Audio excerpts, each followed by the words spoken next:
The moment I stepped into the Callaway Gallery's grand opening gala, conversations faltered and heads turned. I wore vintage Chanel, a deliberate choice, the same designer Victoria Callaway had worn the night she told me I had provincial talent and rejected my collection. 7 years later, I watched her champagne glass freeze midway to her lips as recognition dawned. Her gallery was now my gallery, though she wouldn't learn that particular detail for another hour. Olivia Montgomery, she breathed, composing herself quickly. What an unexpected surprise. Victoria. I replied with a smile that revealed nothing of the satisfaction coursing through me. I wouldn't have missed this for the world. The confusion in her eyes was delicious. Why would the artist she'd so publicly dismissed return to celebrate her triumph? But Victoria had always excelled at maintaining appearances. She kissed the air beside my cheek and moved on to greet other guests, though I noticed her gaze returning to me repeatedly throughout the evening. She had no idea that I wasn't just attending her gallery opening. I was orchestrating its final act. 7 years earlier, I had been a promising young artist fresh out of graduate school. My mixed media work had caught the attention of several smaller galleries, and when Victoria Callaway, the most influential gallery owner in the city, requested a meeting, it felt like destiny. Victoria represented artists who went on to international acclaim. Her endorsement could launch careers overnight. I spent weeks preparing my portfolio, selecting pieces that showcased both technical skill and conceptual depth. The morning of our meeting, I arrived at the Callaway's original gallery space downtown, a converted warehouse with soaring ceilings and perfect light. Victoria kept me waiting for 45 minutes before her assistant led me into her minimalist office. What followed was not the career discussion I had anticipated, but a calculated humiliation. Victoria flipped through my portfolio with increasing impatience, occasionally making dismissive sounds. Finally, she closed it and slid it back across her desk. "Your technique is adequate," she said, "but these lack vision. There's nothing here that hasn't been done before, and better." She sighed as though my mediocrity personally exhausted her. "You have provincial talent, Ms. Montgomery. Perhaps that would be enough in a smaller market, but here," she gestured vaguely at the window, "at the city beyond. Here we require exceptional." I left with my portfolio clutched to my chest, face burning. But worse was to come. Somehow, Victoria's assessment became common knowledge in the art community. Galleries that had previously expressed interest now returned my calls with polite rejections. A review of a group show where I exhibited a single piece mentioned my technically proficient but uninspired work, confirming Callaway's recent assessment. In one afternoon, Victoria had effectively ended my career before it had truly begun. Not because my work lacked merit, but because she could.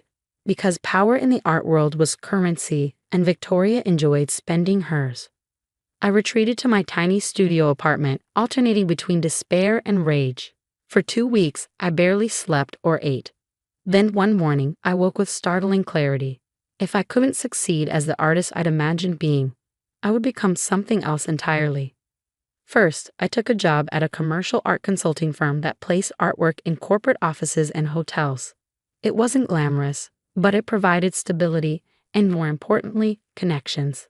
I learned how the business side of art functioned, the financials behind galleries, the relationships between collectors and institutions, the market forces that determine value. Meanwhile, I continued creating art under a pseudonym, Alexandra Reed. I developed a style distinct from my previous work, bolder, more provocative, with a hint of satire of the art world itself. Without the burden of my own rejected name, I found a new freedom. Alexandra's pieces began appearing in small galleries, receiving positive attention. 3 years in, I made a crucial connection through my consulting work. Eleanor Walsh, a wealthy widow with an exceptional art collection and a personal grudge against Victoria Callaway, who had once dismissed her late husband's collection as new money without taste. Over lunches and gallery visits, Eleanor and I developed a friendship based on mutual appreciation and eventually mutual purpose. Victoria's overextended herself with this new gallery space. Eleanor mentioned during one of our meetings, "The location is prime, but the renovation costs were astronomical." She's been approaching several investors, including some old friends of mine. This casual comment became the seed of what would follow. With Eleanor's guidance, I began investigating Victoria's financial situation. The prestigious Callaway Gallery, it seemed, was built on increasingly shaky ground. Victoria had leveraged her existing properties to finance her ambitious new flagship location, a renovated historic building in the Arts District. Eleanor introduced me to other collectors and investors who had their own reasons to distrust Victoria, artists she had abandoned when more marketable options came along, partners she had undermined, collectors she had misled about provenance or value. Carefully, methodically, we formed a consortium, pooling resources to acquire the loans Victoria had taken out. During this time, Alexandra Reed's reputation continued to grow. A solo show at a respected mid-tier gallery sold out. Critics noted her refreshing perspective and incisive commentary on artistic valuation.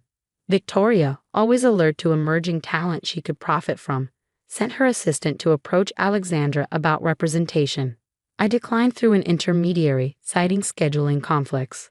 The irony was almost too perfect.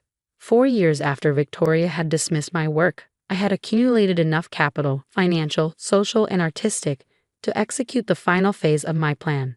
Our consortium, officially named Meridian Arts Investment but composed of individuals Victoria had alienated over the years, acquired controlling interests in the property company that owned Victoria's new gallery building. Simultaneously, we purchased the majority of her outstanding loans, which were coming due just as the expenses for the grand opening were peaking. Victoria, always more concerned with appearances than financial details, had no idea that her creditors had changed. She was too focused on ensuring that the Callaway Gallery's grand reopening would cement her status as the city's premier art powerhouse. Which brings us back to the opening night, with Victoria circulating among wealthy collectors and influential critics, unaware that everything was about to change. An hour into the event, just after Victoria had finished her speech thanking her partners and supporters, Eleanor nodded to me. It was time. I approached Victoria as she stood alone briefly, surveying her domain. Spectacular space, I commented, gesturing at the vaulted ceilings and dramatic lighting. You must be very proud. It's exceeded even my expectations, she agreed, unable to resist a moment of genuine pleasure. The perfect showcase for truly exceptional talent. Yes, I said, that's what we thought too. Her eyes narrowed at the we, sensing something beneath my words. I'm sorry. Meridian Arts Investment, I clarified. We're very pleased with how you've developed the property. The slight tightening around her eyes was the only indication that she recognized the name of her new creditor. You're with Meridian? I wasn't aware they sent representatives to openings. Oh, I'm not just a representative, I replied, keeping my voice conversational. I'm the managing partner. We acquired your building loans last year, and as of this week, we own controlling interest in this property. I took a sip of champagne, enjoying the rare sight of Victoria Callaway at a loss for words. I wanted to deliver our decision personally. We're making some changes to the gallery program, effective immediately. Victoria regained her composure quickly. I had to admire her for that. Whatever changes you're planning will have to wait. I have a 5-year lease and a full exhibition calendar. Actually, your financing agreement includes a change of ownership clause with remarkably flexible terms for the creditor, I said. Your attention to detail has always been more aesthetic than contractual, hasn't it? The color drained from her face as understanding dawned. You can't just walk in and. We're not walking in, Victoria. We've been here all along, waiting for the investments to mature. I handed her an envelope I'd been carrying in my clutch. These are the terms of our new arrangement. You'll be staying on in a curatorial capacity, but major decisions will require board approval. Our board. She snatched the envelope, face flushed. Who exactly is behind this? Hammond? The Wilsons? Which of my competitors put you up to this power play? I smiled, the moment I had imagined for years finally arriving. No competitor, Victoria. Just someone who once showed you a portfolio that you deemed provincial. Recognition flickered in her eyes, followed by disbelief. This is about that. A business critique from years ago? My God, the pettiness. Not petty, I corrected her. Strategic. You taught me an invaluable lesson that day. Art isn't just about talent, it's about power. Who has it, who doesn't, and what happens when those positions reverse? I glanced around the gallery, filled with influential people who would soon learn about the change in leadership. I believe the first exhibition under new management will be opening in 6 weeks. A debut solo show by Alexandra Reed. Victoria's eyes widened. You're The artist you dismissed and the owner who just acquired your gallery. Life does have a certain symmetry, doesn't it? The remainder of the evening unfolded like a choreographed performance. Victoria maintained a brittle smile as my consortium partners gradually revealed themselves to key guests. By midnight, the narrative had shifted. The powerful Callaway Gallery was now under new management, with a focus on supporting diverse voices in the art world. In the months that followed, Victoria adapted to her reduced role with as much grace as her nature allowed.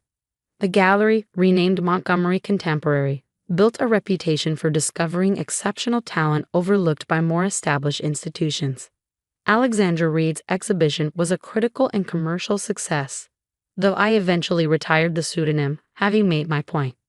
Victoria and I developed a working relationship based on mutual respect, if not warmth. She had an undeniable eye for talent when not clouded by power dynamics, and I had learned enough about the business to value genuine expertise. 3 years after the takeover, at the opening of an exhibition featuring young artists from underserved communities, Victoria approached me at the bar. "It's a strong show," she said, no trace of condescension in her voice.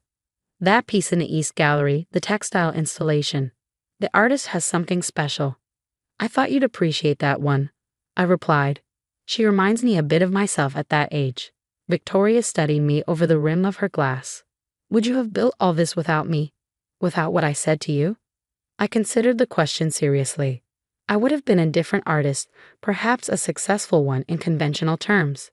But this, I gestured around us at the thriving gallery, the diverse crowd of artists and patrons. This required understanding how power actually works in our world. So in a way, I should thank you. She smiled thinly. "You're welcome, though I prefer this method of gratitude to the alternative."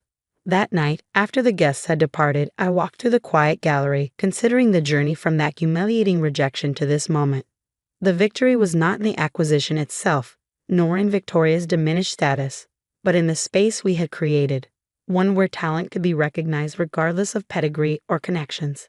Last week, a young artist came to my office, nervous and clutching a portfolio similar to the one I had once presented to Victoria. Her work was raw but showed remarkable promise. "I'm not sure if it's good enough," she said, watching anxiously as I reviewed her pieces. "My professor said I should try smaller galleries first, work my way up." I closed the portfolio and handed it back to her. "Your professor is operating on an outdated assumption that gatekeepers determine value. Your work has vision and technical skill. More importantly, it has something to say. We'd be honored to include 2 pieces in our Emerging Artists exhibition next month." The look of stunned joy on her face reminded me of why I had built Montgomery Contemporary, not just as a vehicle for personal vindication, but as a reimagining of what an art institution could be. Power in the art world is still currency. But now I spend mine differently than Victoria did. Each time we elevate an overlooked voice or challenge established hierarchies, it compounds the most satisfying return on investment: change. As for Victoria, she's still part of the gallery, though in a capacity that requires her to mentor rather than judge. Sometimes I catch her watching me with a look that suggests she's still trying to reconcile the dismissed artist with the businesswoman who outmaneuvered her. I don't mind. Some lessons take longer to learn than others. And the portfolio she rejected? I had it rebound in leather and display it in my office, not as a reminder of rejection, but as evidence that endings are rarely what they appear to be. Sometimes they're just the first brushstroke on a much larger canvas.